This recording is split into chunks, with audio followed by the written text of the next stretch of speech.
Eu posso falar? Boa tarde, comadre. Benção, mão. Opa. Oi? Oi, tudo bem? Vamos entrar, fica à vontade.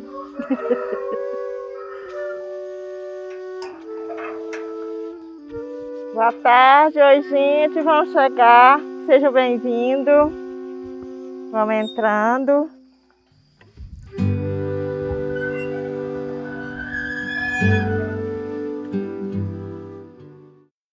Tem poeira aí, morena, pisa devagar, morena. Seu sapato é branco, morena, pode empoeirar, morena. Ainda tem até hoje, né, uma panela que a minha avó fez, né?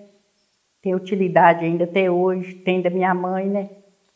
Já tem 19 anos que ela morreu, ainda tem a panela que ela fez, né? Ainda faz comida nela até hoje.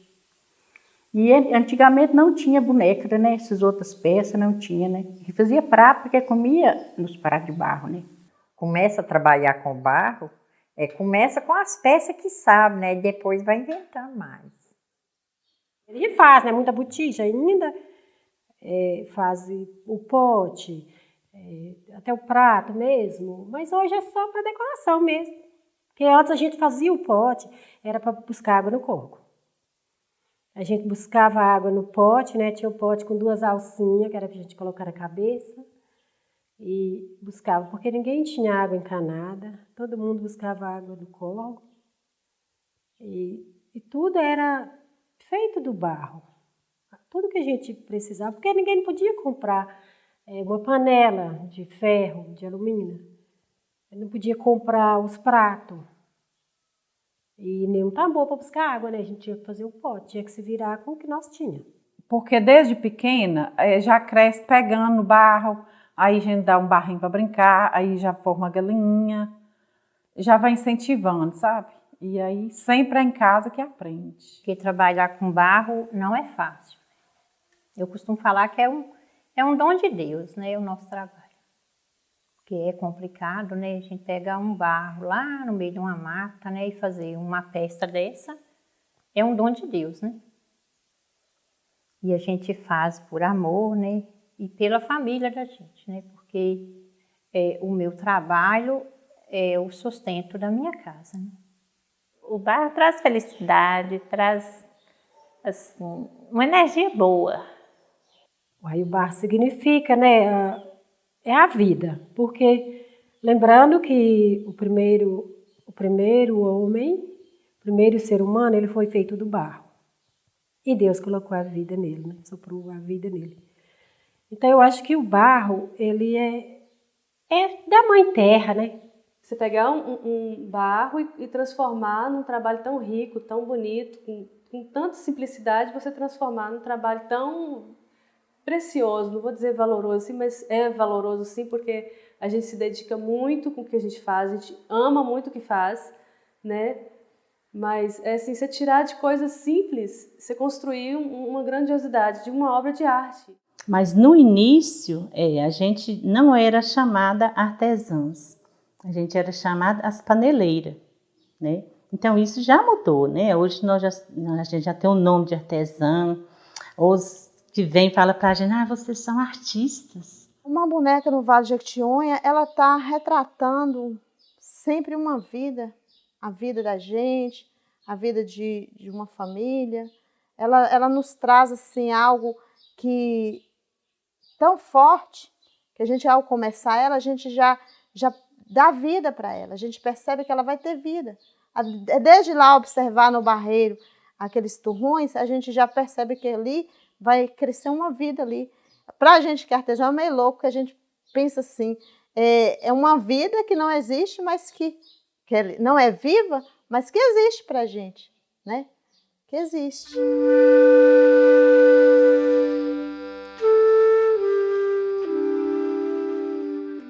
A vida muitas vezes era uma janela sem nenhuma poesia. Não eram muitos os que se sentavam na soleira da porta. O tempo, embora parecesse muito, era privilégio de algumas plantas. Estas, sábias de sua necessidade, cresciam rápido, prestativas para lhes oferecer algo.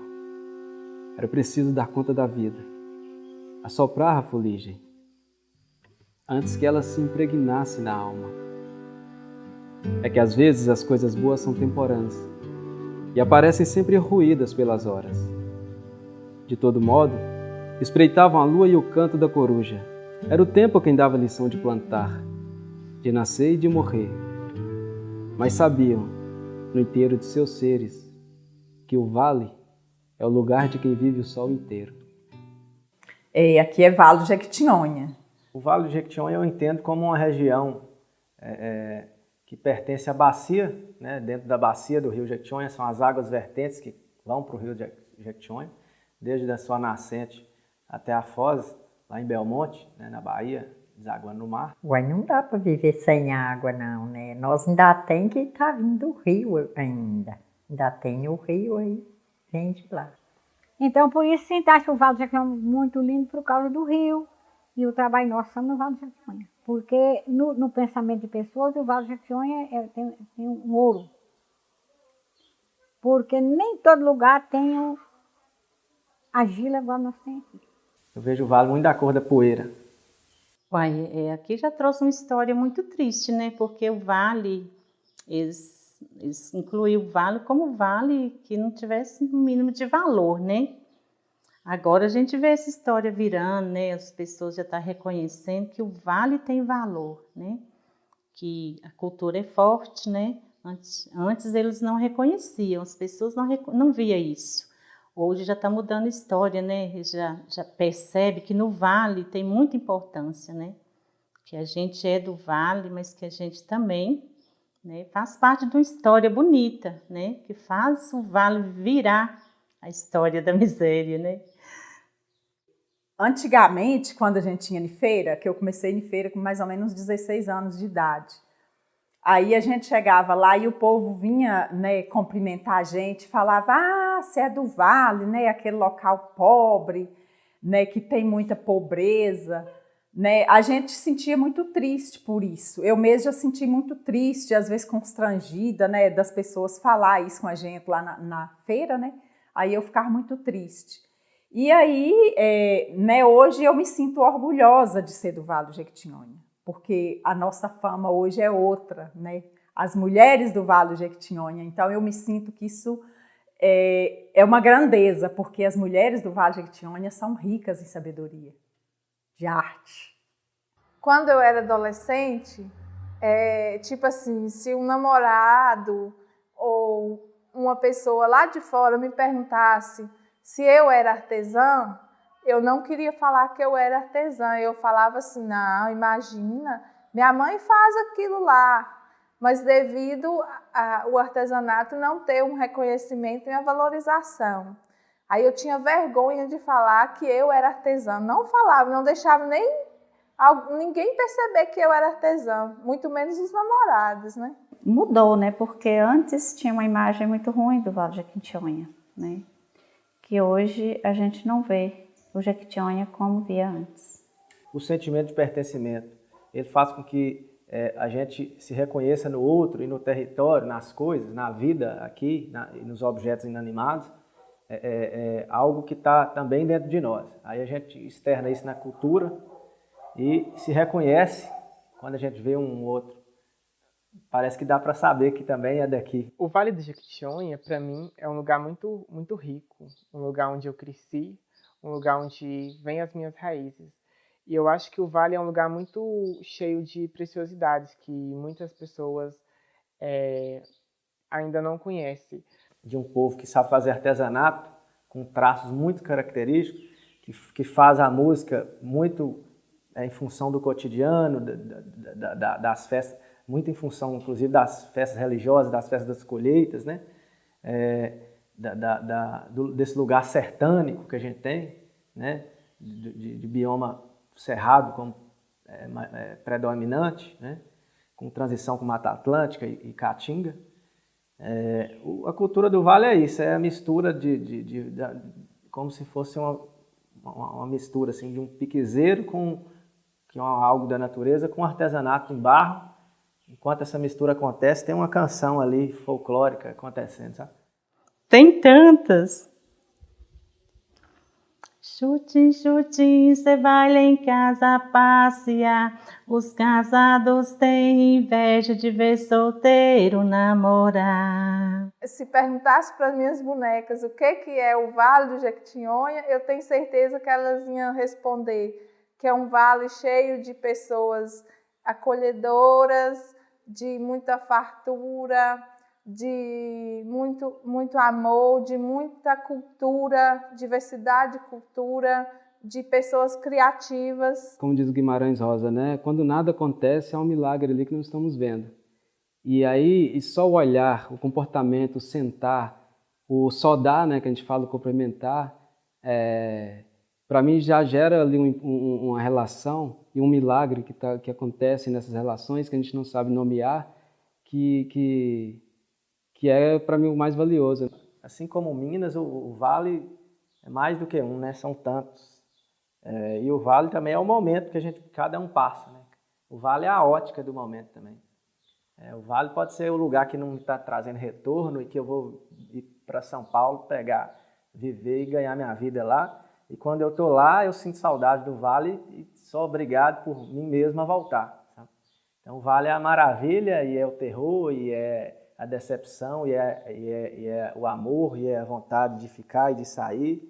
Mas eu acho que esse movimento de esquenta e esfria, eu acho que cada um quer mesmo é ter a condição de viver feliz aqui, né? De seguir ali a genética, a tradição familiar, de criar os filhos e morar no lugar que nasceu. Os motivos para a gente ficar e gostar são muito maiores do que o contrário, sabe? Lugar tranquilo, né? Lugar, acho que assim, por enquanto, é um lugar bom de gente estar morando ainda, né? E é um lugar de tradição, né? Tem vários tipos de artesanato, assim, de artesanatos, né? Variedades de artesanatos, né?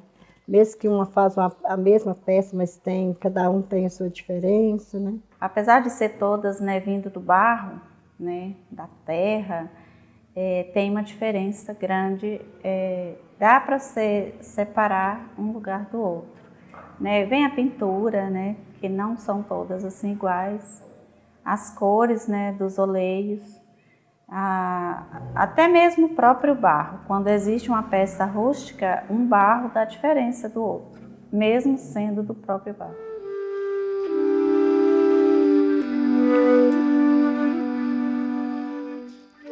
Santana do Araci ficou reconhecida.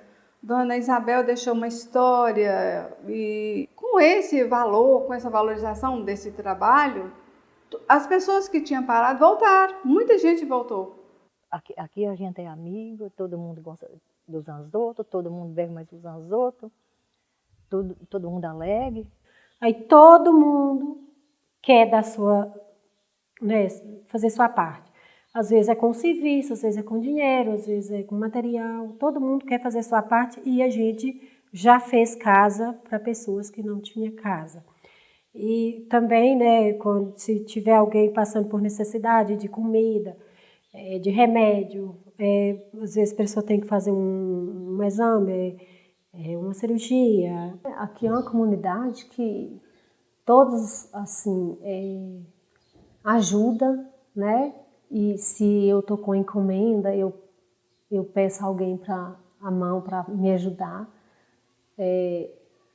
Está sempre disposto a resolver problemas também. Às vezes tem uma coisa para resolver, a gente reúne, pede ajuda e se resolve.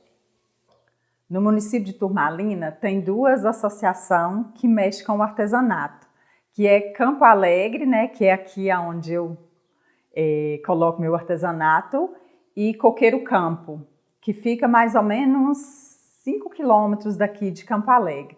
Nossas mães, né, são primas de pessoas daqui, foram daqui também, né?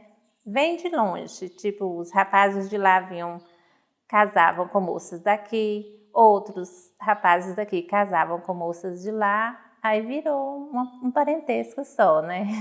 E sempre você vê um olhar assim de tá tudo bem, de cuidado, de aconchego. Isso que eu quero trazer sempre pro meu trabalho, sabe? Um aconchego de mãe, um aconchego que você seja bem-vindo, né? Ser importante. Então, de tudo e que a gente tem, eu levaria o meu povo, né? Que é o que faz sentido para mim.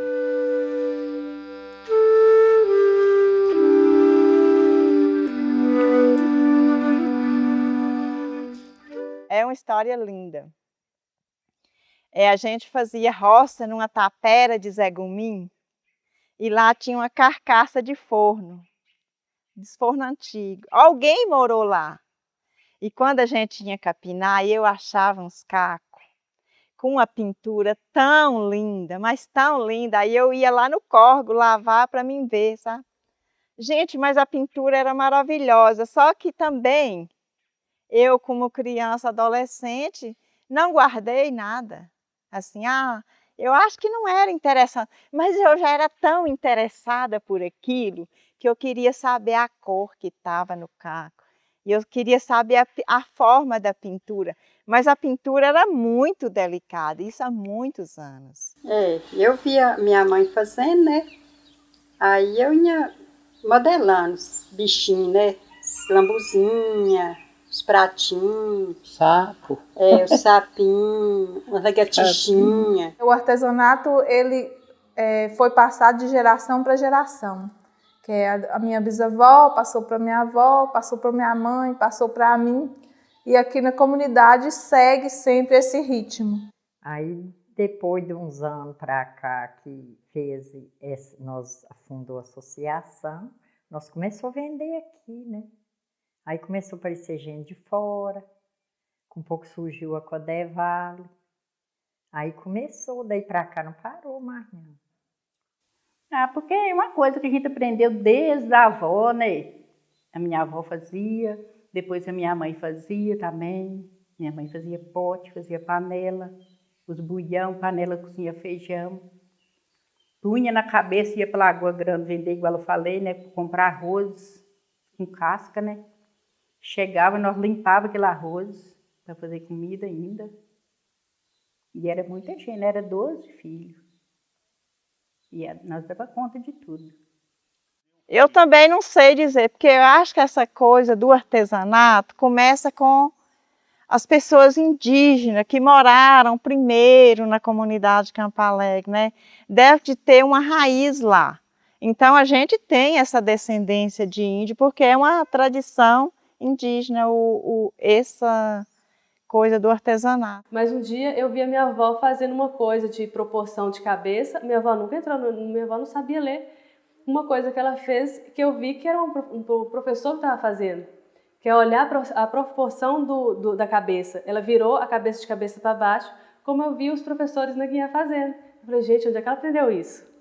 Quando eu vi minha avó fazendo, né, eu não saía de perto dela. Sempre eu ficava lá olhando ela fazer. Que eu gostava desde pequena. Aí teve uma vez que eu falei para minha mãe, vamos fazer artesanato, mãe. Aí mãe não interessava muito. Aí teve um dia que ela entrou no artesanato.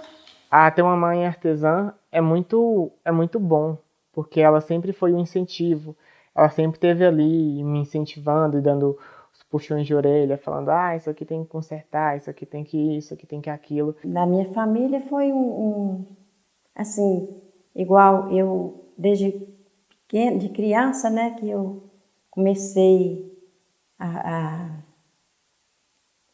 ir lá na Dona Isabel para aprender, e aí com isso eu tomei amor ao artesanato desde criança, e depois também minha irmã, meu sobrinho foi encaixado, mais eu, e até hoje, então eu tenho orgulho por isso, né? Aquele amor em família, de nós unir e aprender e tá com a fé em Deus ir para frente, né? O artesanato para mim é uma fonte de renda quase que total, né? Eu não tenho outro ganho, não. É o artesanato que eu pago minhas contas, cuido da minha família, é o artesanato. E tinha a panha do café, assim, que pegava assim na comunidade, e era a única fonte de renda que tinha. Aí meu marido ia para a usina e eu ficava. Aí para ajudar, aí eu ia para o café, abandonava o artesanato. Ia para o café e volta assim, a gente saía 4 horas da manhã, 5, só chegava à noite, era muito sofrimento.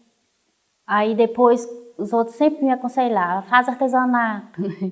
Que, por exemplo, a gente está colocando as filhas, né, para ser artesã, trazendo para a loja, para ver se a gente continua passando isso para nossos filhos, né, para os jovens. Que é muito importante que as nossas crianças cresçam conhecendo o valor do artesanato.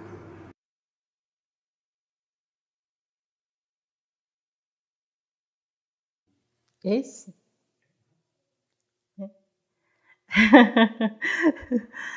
É porque a gente gostava bastante de ir para os córregos, né? E no córrego, antigamente, corria água, né, nos córregos, onde que a gente brincava. A gente não tinha outros divertimentos. Dava domingo, a gente ia no córrego pescar e colher esses raminhos. Esse raminho é tão bonitinho, né? E ali a gente viu que dava para poder trazer para a arte, né? Ali, com a pena de galinha, a gente consegue dar esse traço desses raminhos. Essa flor que foi sempre usada no artesanato. Desde o começo que eu conheci o artesanato, essa florzinha está sempre continuando no artesanato, né? Nas peças, né? Esses são os galinhos, né? Depois vem os raminhos. Para mim, a pintura com a florzinha e os galinhos, ela significa assim, um aprendizado que a gente já teve e assim, ela é a pintura básica que tem que ter nas peças, né? Assim, é uma pintura que não pode faltar. É uma flor criada da cabeça mesmo. Porque se você for criar uma flor, você não consegue, aí você tem que pintar a flor, às vezes a flor nem existe. Só existe na cabeça das artesãs.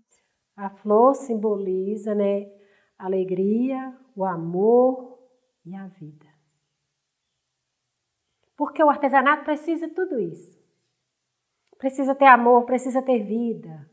Na verdade, o que vem de início, as cores, é o branco, a cor branca, e o toá, né, que é essa cor vermelha, e o amarelo. Assim, de início, quando eu morava em Campo Alegre ainda, a gente usava só essas cores, que são 3 cores, né? Aí quando eu mudei para cá, aqui a gente começou a descobrir cores, aí apareceu marrom, cor rosa, inclusive essa cor, uns falam de gotinha, outros falam de bolinha, né? Essa cor mais grossinha que eles usam. Eu e a Zezinha descobrimos quando a gente trabalhou junto. Foi uma descoberta nossa, que é aquele branco que estão usando no branco agora. E eu tiro um tempo, né, e falo assim, hoje eu vou caçar um barco para fazer um olê, né, e vou, né. Só que a gente tem que levar várias sacolinhas, né. Aí a gente acha um de uma cor, eu já põe na sacolinha, acha outra cor, que é esses turrãozinhos que a gente acha nas estradas aí, né. Quando chove ainda é melhor ainda para a gente procurar, né? Parece que a cor apresenta mais, né? A gente vai fazendo, né, as cores diferentes, né? Que está na pintura aí.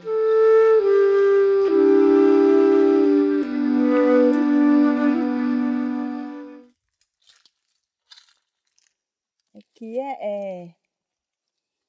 é o barro, né? A nossa matéria-prima principal do artesanato é o barro. Tudo começa pelo torrão de barro. Aqui eu tenho barro de vários lugares, eu tenho de vários barreiros, por isso os tons é diferente. Uns é mais preto, outros é mais claro. Aí tem esse processo de socar o barro, né?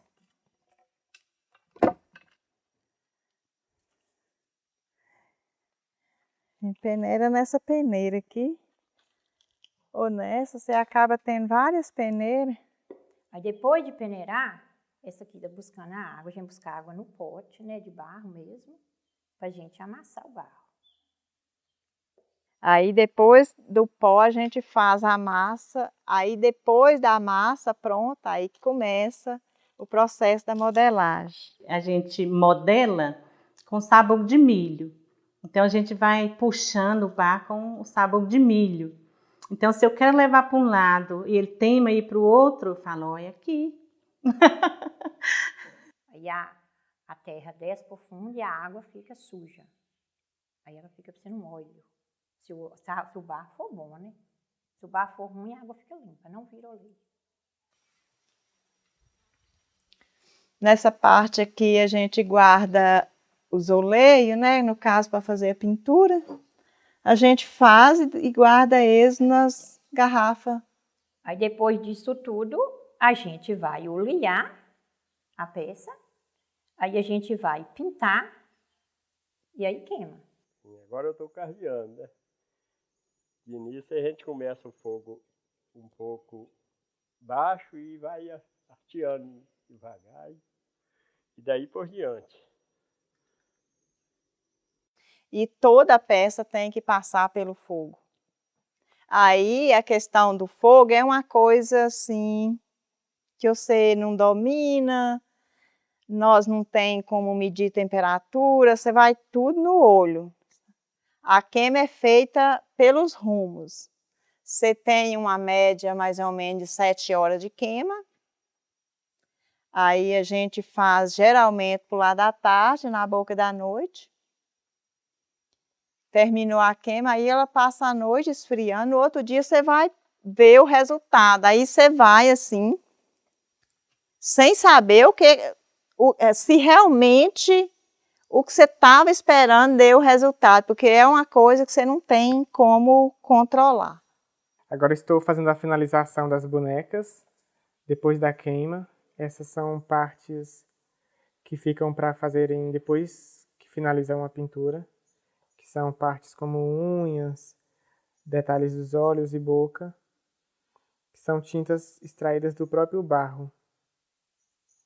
São retiradas de lugares diferentes e torrões de barro diferentes que trazem tonalidades que a gente precisa para fazer boca, olho ou qualquer cor que está ao nosso alcance.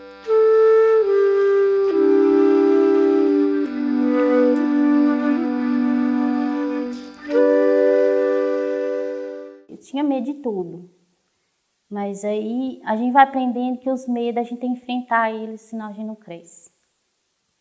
Um despertar, né, na vida da gente, quando a gente está trabalhando com a peça, desperta a curiosidade, né, para ver se a peça vai ficar bonita, como que vai ficar, terminar ela, pôr ela prontinha.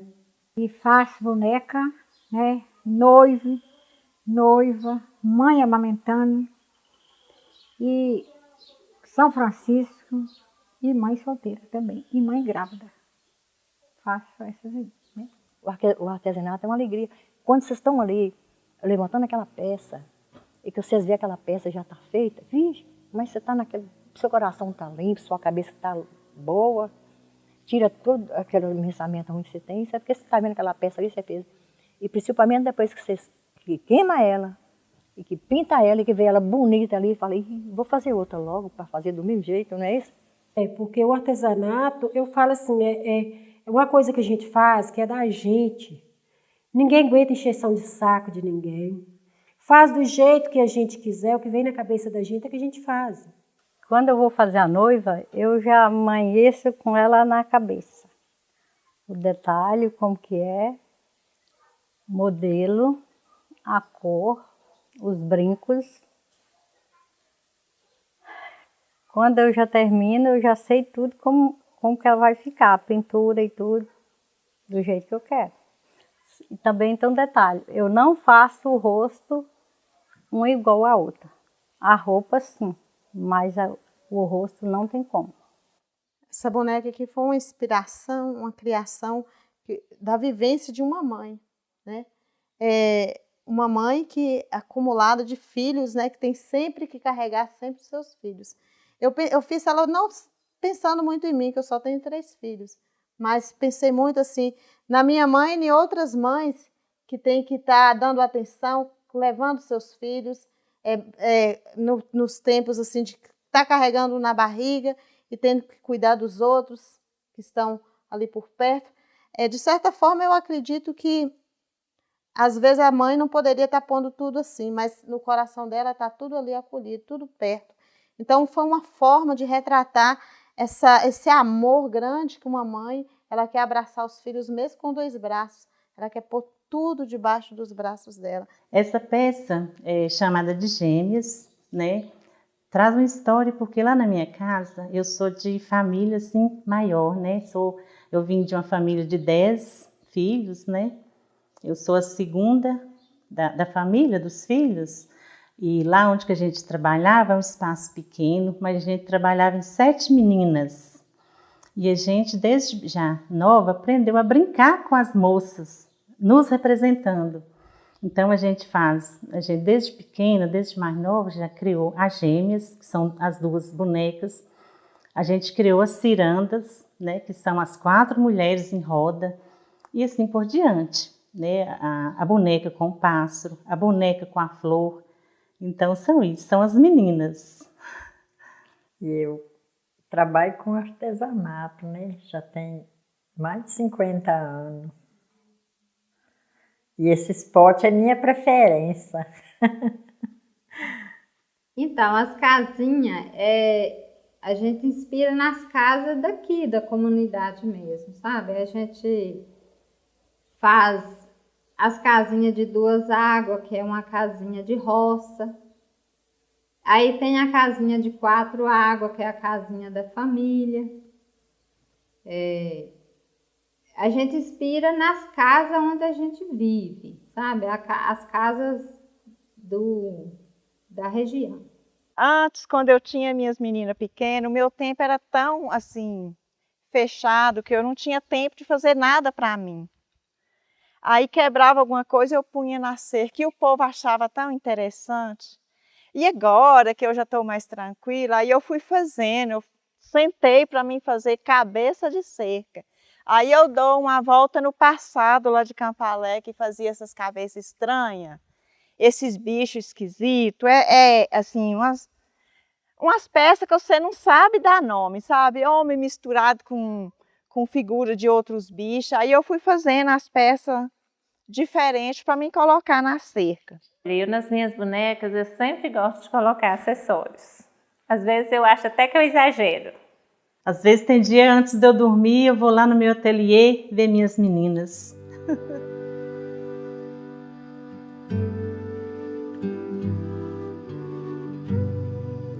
Quando a gente vê e vê as peças que a gente faz, a gente mesmo fica apaixonada pelo que a gente faz. Tenho orgulho de olhar para elas, né, e saber que são das minhas mãos, né? A gente se sente muito bem, emocionado, porque é tudo para a gente, né? Esse valor grande que tem o artesanato do Vale, isso deixa a gente satisfeito, né? A gente se sente muito feliz de representar o Vale de Quitionha lá fora. Na realidade, não é um trabalho, é algo muito maior do que isso. Cada um tem um entendimento diferente, faz uma leitura diferente do que pode ser.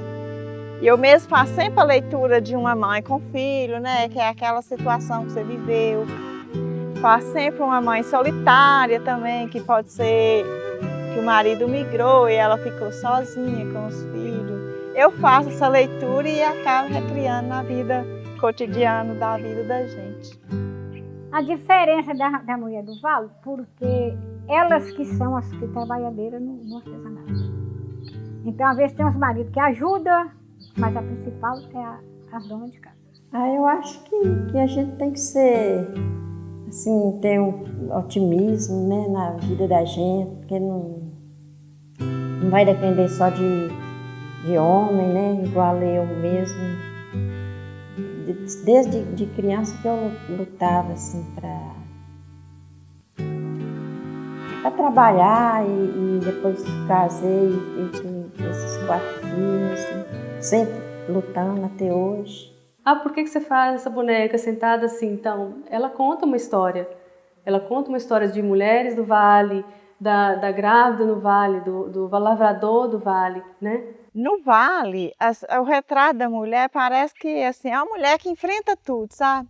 Dificuldade, e é capaz de vencer todas as dificuldades também, sabe? É uma mulher guerreira, batalhadora, sempre na espera de um amanhã melhor. É assim que representa a mulher do vale.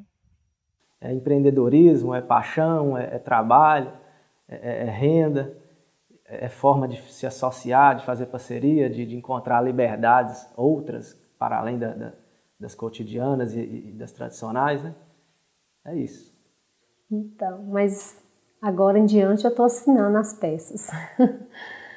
Você não está comprando uma florzinha, você está comprando a história de uma artista, uma história de uma artesã que dali, e aí você vai lá comprar, você vai levar para casa não só um pedacinho de barro colorido, você está levando uma obra de arte, está levando a história de uma pessoa, né? O barro, ele me traz assim uma percepção de como a gente pode reinventar, como a gente pode começar de novo.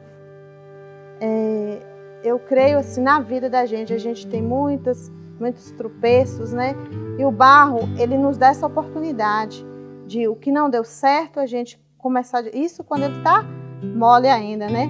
A gente começar de novo. Então, é algo assim transformador, é algo transformador. Quando eu digo transformador, que começa desde lá do barreiro até quando a gente chega no forno, na queimada. Que a gente transforma daquela pedra bruta, aquele torrão bruto do barro em uma arte, em algo do cotidiano, em algo assim que a gente quer retratar no fundo do coração, como as bonecas, né? Então, quando a gente... é uma transformação imensa. E aí, a partir que a gente forma aquela peça, que a gente chega lá no forno, sofre outra transformação, que é a mudança de cores. Aquele barro que a gente pintou, a parte acinzentada antes de queimar, transforma numa cor de pele. E assim por diante. Então, algo na vida que eu espelho o barro é a transformação, porque é algo assim que tem começo, mas que a gente está sempre recomeçando, sempre continuando. Benditos sejam os pequenos.